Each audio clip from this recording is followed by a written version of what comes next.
Capítulo 2. Seu sustento invisível. Mabel Marvin, que assistiu a um dos meus cultos, contou-me um bom exemplo dos resultados que podem surgir quando aceitamos a palavra de Deus ao pé da letra. Ela e o marido saíram-se vitoriosos de uma situação muito difícil apenas ao recusar-se a dar lugar a pensamentos e palavras negativas e declarar em voz alta sua fé concreta na provisão divina. Eu creio que Satanás estava mais ocupado do que nunca no dia em que essa história começou, porque era domingo, numa hora em que as pessoas saíam da igreja e se dirigiam para casa. Ele estava cônscio de que precisaria trabalhar mais do que nos outros dias para neutralizar o que o povo de Deus ouvira na igreja. Talvez ele estivesse observando a situação de Mabel com júbilo, mas planejou mal, pois Mabel conhecia o poder da palavra emitida quando usada de acordo com os princípios de Deus. A seguir, o relato de Mabel sobre a situação. O sermão naquela manhã de janeiro foi sobre o falar com palavras positivas quando surgem problemas, quando tudo dá errado. O pastor havia dito que todas as coisas concorrem para o bem daqueles que amam a Deus. Romanos 8:28. Portanto, Deus usará as piores circunstâncias em nosso benefício, por mais impossíveis que as coisas pareçam na ocasião. Eu estava prestes a experimentar uma lição objetiva do sermão matinal. A caminho de casa, tudo começou a dar errado. Nosso velho caminhão, único meio de transporte e fonte de renda, pois era usado para entregar leite, quebrou mais uma vez. A caixa de câmbio havia sido consertada há menos de um mês. Ficamos desesperados, pois havia racionamento por causa da guerra. Desta vez não tem conserto, disse meu marido Henry. Não sei o que faremos agora. Há tantas pessoas na minha frente na lista de prioridades que, segundo o revendedor, talvez demore 2 anos para eu conseguir um caminhão novo. Mas precisamos de um caminhão agora. Como iremos à igreja? Como compraremos ração para as vacas? Como entregaremos leite ou faremos compras? Estou saturado disso tudo. Para Deus nada é impossível, lembrei. Já estamos orando há muito tempo. Agora é hora de louvar ao Senhor pelo novo caminhão. Vamos pôr em prática o sermão de hoje. Henry me olhou como se eu tivesse perdido o juízo.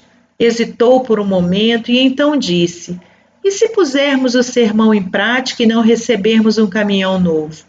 Como é que vamos saber se não experimentarmos? Respondi. Vou começar a louvar ao Senhor pelo caminhão novo agora e não vou parar até conseguirmos um. O Senhor conhece a nossa necessidade, Ele há de supri-la.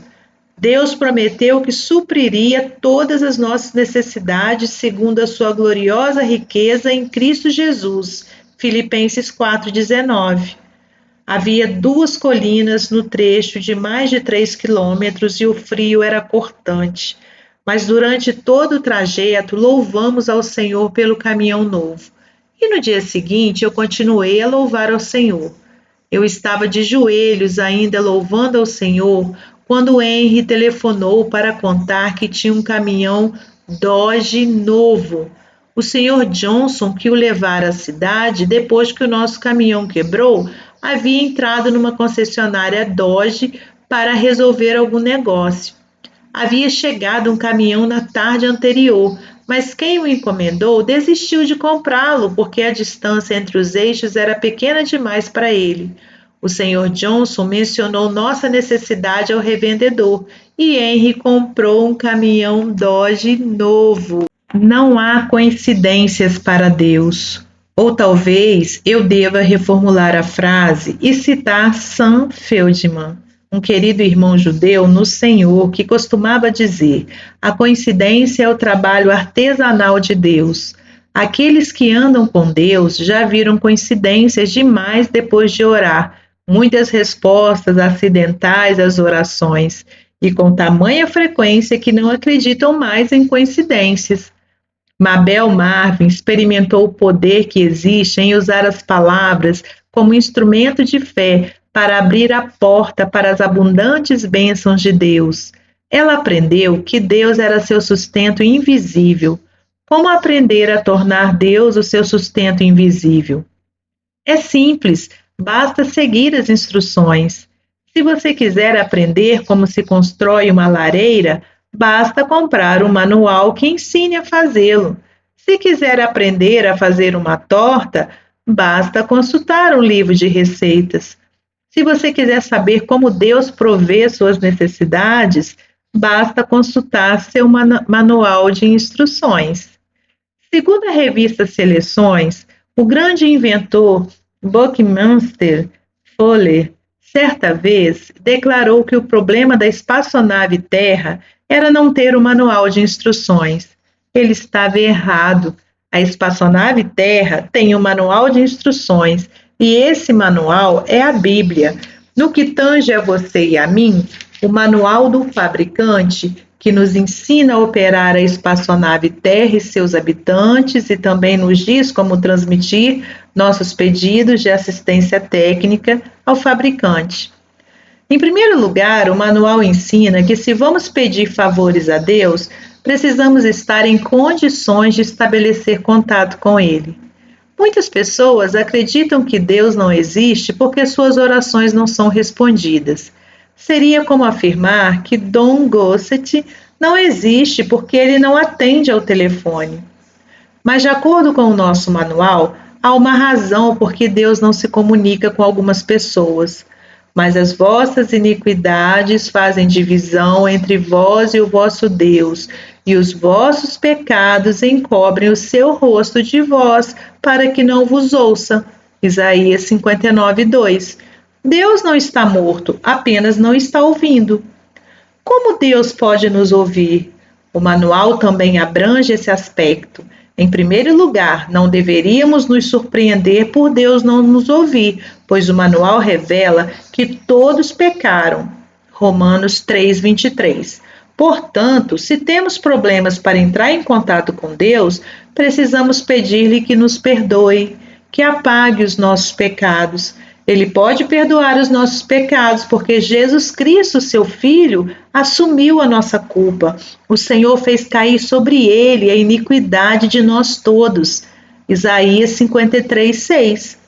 Jesus assumiu a culpa do mundo inteiro, mas, para nos beneficiarmos desse fato, a Bíblia ensina que precisamos tomar determinadas atitudes.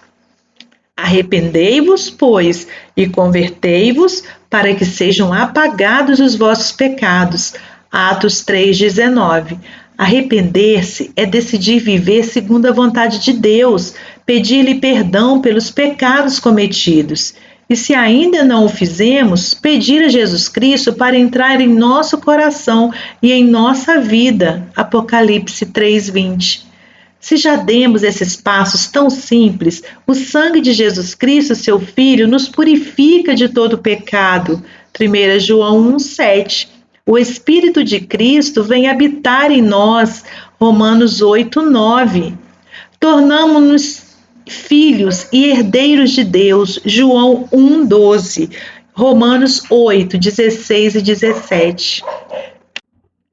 E então clamarás, e o Senhor te responderá, gritarás, e ele dirá, eis-me aqui, Isaías 58:9. O homem mediano, caso pense em Deus, é provável que pense nele como pai. Mas será que Deus pensa nesse homem como seu filho? Só se ele já se colocou sob o senhorio de Jesus Cristo ao se arrepender e aceitar Jesus como Senhor e Salvador. Todo indivíduo que aceita Jesus é filho de Deus. As pessoas que não conhecem a Deus ou que o conhecem há pouco tempo surpreendem-se ao saber que Deus inventou a burocracia. Contudo, a burocracia de Deus não gera confusão. No momento em que você aceita Jesus, seu nome é oficialmente registrado no céu como filho adotivo de Deus. numa central de registros chamado Livro da Vida do Cordeiro. Então, segundo Deus, você passa a ter o direito legal de declarar-se filho e herdeiro de Deus e pode reivindicar como seus todos os direitos e privilégios desfrutados por Jesus Cristo, o único Filho de Deus por nascimento. Você é co-herdeiro como Jesus Cristo e pode partilhar de todos os seus privilégios. Por isso, há poder em suas palavras. Quando é adotado por Deus, você tem diante de si uma vida completamente nova, uma vida eterna, conduzida de acordo com regras totalmente diferentes das regras que você seguia até então. Antes, você fazia tudo de acordo com as leis da natureza. Agora, embora ainda possa viver de acordo com as leis naturais, você tem um outro conjunto de leis à sua disposição. Como filho de Deus, você tem o direito de viver de acordo com suas leis sobrenaturais. Ken Copeland, em um dos seus livros, deu um exemplo muito bom de como as leis sobrenaturais de Deus podem, às vezes, infringir suas leis naturais. Ken é piloto e entende muito de aviões. Ele observou que os aviões parecem desobedecer à lei da gravidade. Contudo, na realidade, os aviões funcionam de acordo com a lei da força de sustentação, outra lei natural que simplesmente transcende os problemas apresentados pela lei da gravidade.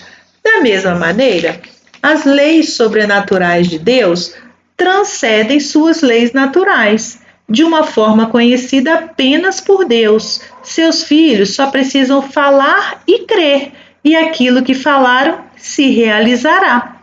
Louvado seja Deus, não precisamos saber como isso funciona. Você não precisa saber como a força de sustentação transcende a gravidade para viajar de avião. E nem precisa saber como as coisas que você diz e crê vão acontecer. Basta que aconteçam.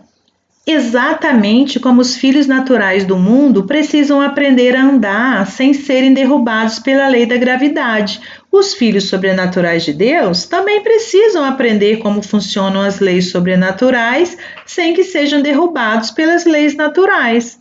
Aprender a andar no Espírito leva tempo, exatamente como leva tempo aprender a andar na carne, mas o esforço vale a pena. Agradar a Deus. Número 1. Pois sempre faço o que lhe agrada. João 8:29. Esta é a força motivadora da minha vida cristã. Viver para agradar ao Pai. Fazer sempre as coisas que lhe dão prazer. Número 2. E qualquer coisa que lhe pedirmos, dele a recebemos, porque guardamos os seus mandamentos e fazemos o que lhe é agradável. 1 João 3:22. As respostas às orações estão condicionadas a fazer o que agrada a Deus.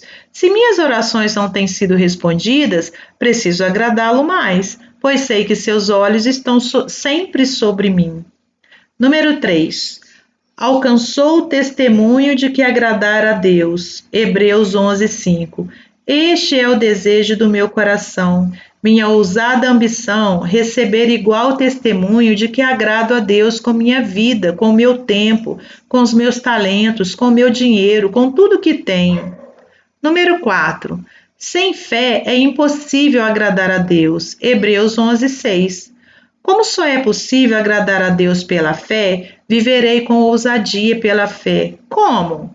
Vivendo pela fé no Filho de Deus. Gálatas 2:20.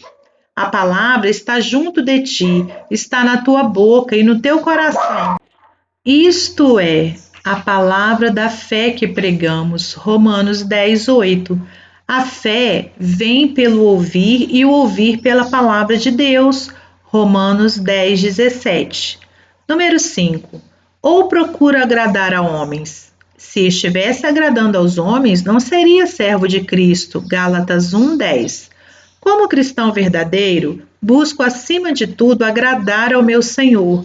Não obedeçais a vossos senhores apenas quando estão olhando, só para agradar a homens, mas como servos de Cristo, fazendo de coração a vontade de Deus. Efésios 6:6. Número 6. Mas nós que somos fortes devemos suportar as fraquezas dos fracos e não agradar a nós mesmos. Portanto, cada um de nós agrade ao seu próximo no que é bom para edificação, pois também Cristo nos agradou a si mesmo. Romanos 15, 1-3. Agradar a Deus significa deixar de agradar a si mesmo, a fim de servir aos outros no lugar de Cristo. Número 7. Pois assim diz o Senhor: escolhem aquilo que me agrada. Isaías 56:4. Escolherei fazer aquilo que agrada ao meu Senhor. Portanto, quer comais, quer bebais ou façais outra coisa qualquer, fazei tudo para a glória de Deus. 1 Coríntios 10:31. E tudo o que fizerdes por palavras ou por obras, fazei-o em nome do Senhor Jesus, dando por ele graças a Deus Pai. Colossenses 3:17. E tudo o que fizerdes, fazei-o de todo o coração, como ao Senhor, e não aos homens, sabendo que recebereis do Senhor a recompensa da herança. É a Cristo Senhor que servis. Colossenses 3:23-24. Até o próximo capítulo. Se você está curtindo, possa clicar aí no curtir e também se inscrever em nosso canal. Até mais, se Deus quiser.